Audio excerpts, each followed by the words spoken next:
তো নমস্কার বন্ধুরা, এডুকেশন কালচার ইউটিউব চ্যানেলে তোমাদের প্রত্যেককে স্বাগতম। তোমরা যারা এই চ্যানেলের রেগুলার ভিউয়ার রয়েছো, তোমাদের জন্য অত্যন্ত গুরুত্বপূর্ণ একটা আপডেট শেয়ার করার।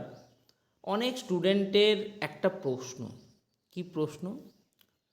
দাদা, স্টেট কাউন্সিলের লাস্ট প্রকাশিত নোটিশ অনুযায়ী আমাদের তিনটে ফেজে কাউন্সেলিং হওয়ার কথা, ফার্স্ট ফেজ, সেকেন্ড ফেজ এবং থার্ড ফেজ।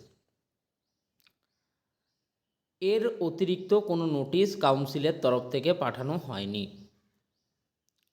এখন দাদা, আমি ফার্স্ট ফেজে আমার পছন্দ মতো কলেজ পাইনি, সেকেন্ড ফেজেও আমি কোনো কলেজ পাইনি, এবং আমার মনে হচ্ছে যে আমি থার্ড ফেজেও সিট অ্যালটমেন্ট পাবো না। এবার যদি এমনটা হয় দাদা, আমি যদি থার্ড ফেজেও সিট অ্যালটমেন্ট না পাই, তাহলে দাদা আমি কি করব? অর্থাৎ ওয়েস্ট বেঙ্গল আইটিআইয়ে যদি আমি থার্ড ফেজে সিট অ্যালটমেন্ট না পাই, তাহলে আমি কি করণীয় আছে আমার কাছে দাদা? এটা যদি আপনি একটু বলে দিতেন খুব ভালো হতো। তো এই বিষয়টা নিয়েই কিন্তু আজকে বিস্তারিত আলোচনা করব যে ওয়েস্ট বেঙ্গল আইটিআইয়ের থার্ড ফেজে সিট অ্যালটমেন্ট না পেলে কি করণীয়। প্রথমেই যেটা বলবো, এক নম্বরে ফোর্থ ফেজ বা পরবর্তী অ্যালটমেন্টের জন্য অপেক্ষা। দেখো, এমনটা ভাবার কোনো কারণ নেই যে প্রিভিয়াস ইয়ারগুলোতে কখনোই ফোর্থ ফেজ অ্যালটমেন্ট হয়নি।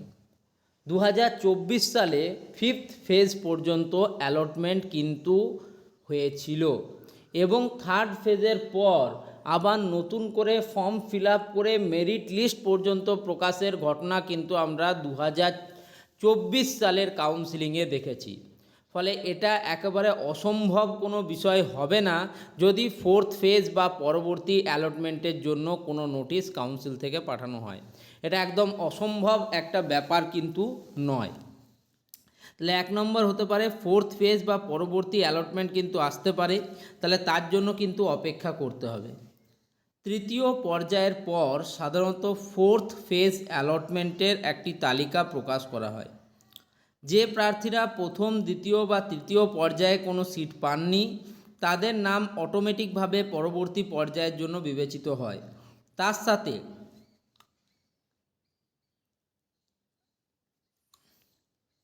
2024 সালে যেটা হয়েছিল, নতুন করে ফর্ম ফিল আপ এবং চয়েস ফিলিংয়ের সুযোগ দেওয়া হয়েছিল যারা প্রথম ফেজে ফর্ম ফিল আপ করেনি এমন স্টুডেন্টদের। তো এর জন্য যারা পুরনো ক্যান্ডিডেট আছে তাদের নতুন করে কোনো ফি প্রদান বা ফর্ম ফিল আপ করার প্রয়োজন হবে না। কিন্তু যদি নতুন করে ফর্ম ফিল আপ করতে দেয় বা চয়েস ফিলিং করতে দেয়, সেক্ষেত্রে নতুন স্টুডেন্টরা এই ফোর্থ ফেজ অ্যালটমেন্টে কিন্তু প্রবেশ করতে পারে। দ্বিতীয় হচ্ছে স্পট কাউন্সিলিং।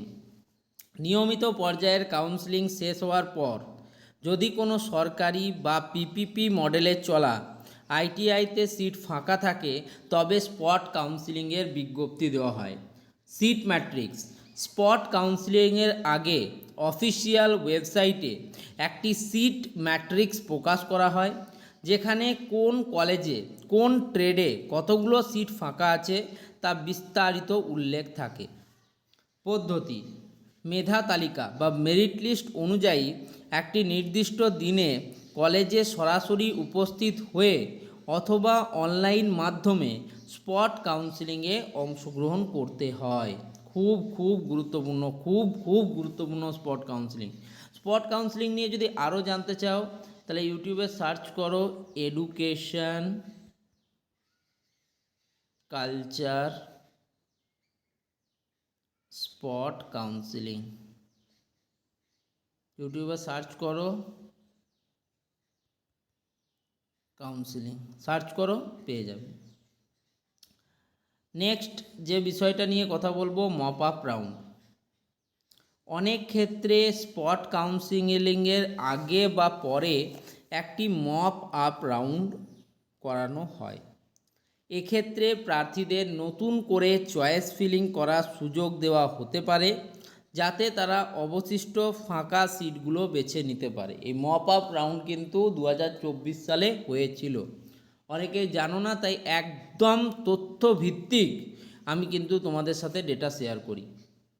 নেক্সট যে বিষয়টা বলবো, যদি এর পরেও কিছু না হয়, অর্থাৎ অ্যালটমেন্টে তোমার নাম এলো না, স্পট কাউন্সিলিংয়ে অংশগ্রহণ করে তুমি কোনো কলেজ পেলে না, বা তোমাদের এর পরবর্তীকালে যে মপ আপ রাউন্ড হলো সেখানেও তুমি যদি কোনো কলেজ না পাও, সেক্ষেত্রে লাস্ট এবং ফাইনাল ধাপ হচ্ছে প্রাইভেট আইটিআইতে সরাসরি ভর্তি। সরকারি কলেজে সিট না পেলে আপনি চাইলে West Bengal state council of vocational training অনুমোদিত কোনো বেসরকারি আইটিআই বা প্রাইভেট কলেজে ভর্তি হতে পারবেন। বেসরকারি কলেজগুলিতে সাধারণত সরাসরি ভর্তি নেওয়া হয়। তোমার আইটিআইয়ের যে র্যাঙ্ক কার্ড রয়েছে সেই র্যাঙ্ক কার্ডের উপর ভিত্তি করে অ্যাডিশনাল কিছু ছাড়ও কিন্তু স্টুডেন্টরা পেতে পারে। যে সমস্ত স্টুডেন্টদের 5000 বা তার নিচে র্যাঙ্ক এসেছে তারা যদি স্পট কাউন্সেলিং প্রক্রিয়ায় অংশগ্রহণ করে, সেক্ষেত্রে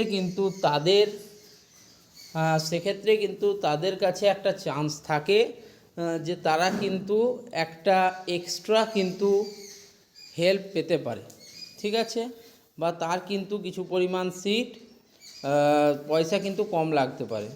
ওকে, তো বেসরকারি কলেজগুলিতে সাধারণত সরাসরি ভর্তি নেওয়া হয় যেখানে ফি এর পরিমাণ সাধারণ সরকারি কলেজের তুলনায় কিছুটা বেশি হয়, তবে পড়াশোনার মান ভালো থাকে।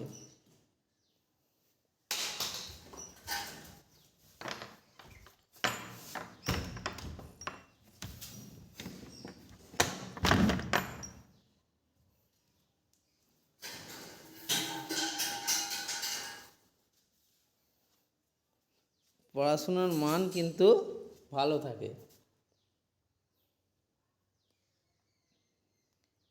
গুরুত্বপূর্ণ কিছু টিপস তোমাদের, ইম্পর্ট্যান্ট কিছু টিপস তোমাদের দেব, ঠিক আছে। ওয়েবসাইট ফলো করুন। প্রতিদিন West Bengal state council of vocational ট্রেনিংয়ের অফিসিয়াল ওয়েবসাইট scvtwb.gov.in চেক করুন, যাতে স্পট কাউন্সিলিং বা পরবর্তী পর্যায়ের কোনো নোটিশ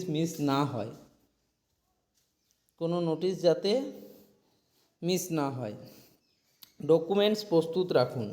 সিট অ্যালটমেন্ট পেলে দ্রুত ভর্তি হতে হবে, তাই প্রয়োজনীয় সমস্ত ডকুমেন্টস, মাধ্যমিকের marksheet, caste certificate, passport size ছবি, আধার কার্ড ইত্যাদি আগে থেকেই গুছিয়ে প্রস্তুত রাখুন, ঠিক আছে। তো এই গুরুত্বপূর্ণ টিপসগুলো যদি আপনি ফলো করেন তাহলে কিন্তু আপনার থার্ড ফেজে সিট অ্যালটমেন্ট না পেলেও কিন্তু আপনি কিছু না কিছু করে নিতে পারবেন।